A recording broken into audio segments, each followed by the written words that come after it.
Mateo chapter 8. At nang siya bumaba mula sa bundok at sinundan siya ng lubhang maraming tao. At narito, lumapit sa kanya ang isang kitungin at siya'y sinamba na nagsasabi, Panginoon, kung ibig mo ay maaaring malinis mo ako. At iniunat niya ang kanyang kamay at siya'y hinipo na nagsasabi, Ibig ko, luminis ka. At pagdakay nilinis ang kanyang ketong at sinabi sa kanya ni Jesus, ingatan mong huwag sabihin kanino man, kundi humayo ka. Pakita ka sa mga saserdote at ihandog mo ang alay na ipinag-utos ni Moises na bilang patotoo sa kanila.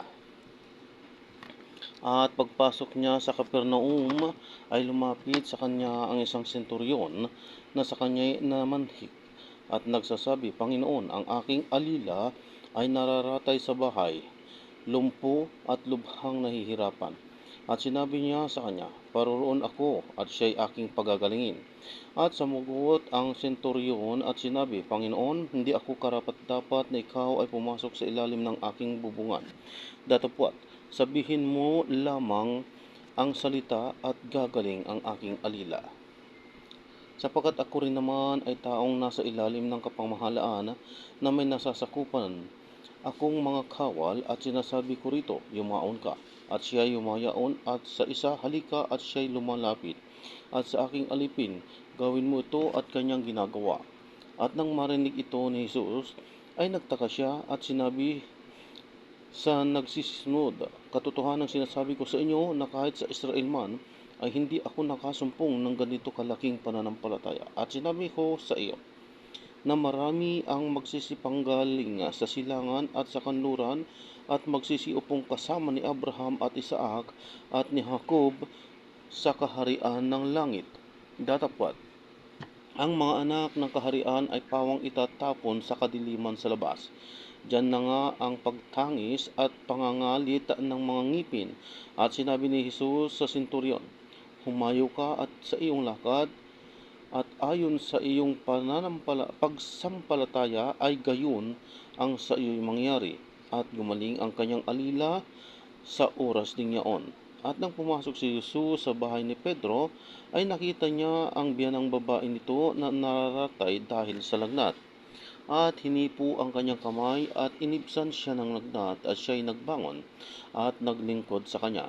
At nang kinahapunan ay dinala nila sa kanya ang maraming inaalihan ng demonyo at pinalayas niya sa isang salita ang mga masasamang espiritu at pinagaling ang lahat ng mga sakit upang matupad ang sinasabi sa pamamagitan ng propeta Isaias na nagsasabi, siya rin ang kumuha ng ating mga sakit at nagdala ng ating mga karamdaman.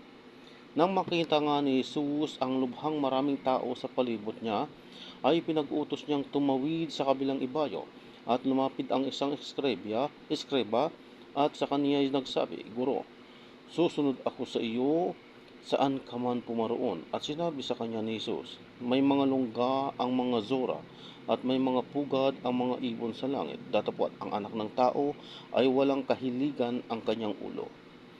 At ang isa naman sa kanyang mga alagad ay nagsasabi sa kanya, Panginoon, tulutan mo muna akong makauwi at mailibing ko ang aking ama. Datapwat sinabi sa kanya ni Jesus, sumunod ka sa akin at pabayaan mong ilibing ng mga patay ang kanilang sariling mga patay.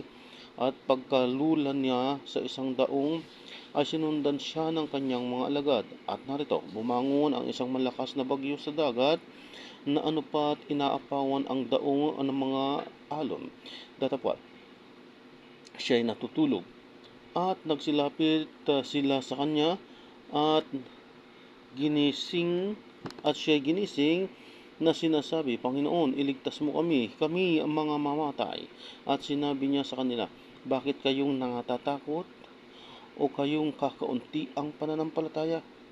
Nang magkagayoy, nagbangon siya at sinaway ang mga hangin at ang dagat at humusay na totoo ang panahon. At ang mga tao ay nangagtaka na sinasabi, anong tao ito na maging ang mga hangin at ang mga dagat ay nagsisitalima sa kanya? At nang siya'y makarating sa kabilang ibayo sa lupain ng mga Gadareno, ay sinalubong siya ng dalawang inaalihan ng mga demonyo na nagsisilabas sa mga libingan at totoong mababangis na anupat sino may walang makapagdaan sa daong yaon. At narito, sila'y nagsisisigaw na nagsasabi, anong aming ipakikialam sa iyo, ikaw na anak ng Diyos?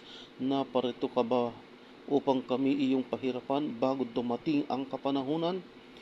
Sa malayo sa kanila ay may isang kawan ng maraming baboy na nagsisipanginain at namanhik sa kanya ang mga demonyo na nagsasabi, kung kami palalayasin mo, ay paruroonin mo kami sa kawan ng mga baboy.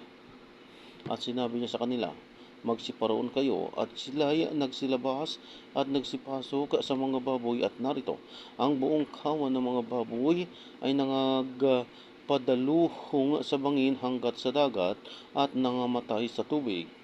At nagsitakas ang mga tagapag-alaga ng mga yaon at nagsitungo sa bayan at sinabi ang lahat ng mga nangyari at ang kinahinatnan ng mga inaalihan ng mga demonyo. At narito lumabas ang buong bayan upang sumalubong kay Jesus, at pagkakita nila sa kanya ay pinamanhikan niyang siyang umalis sa kanilang mga hangganan.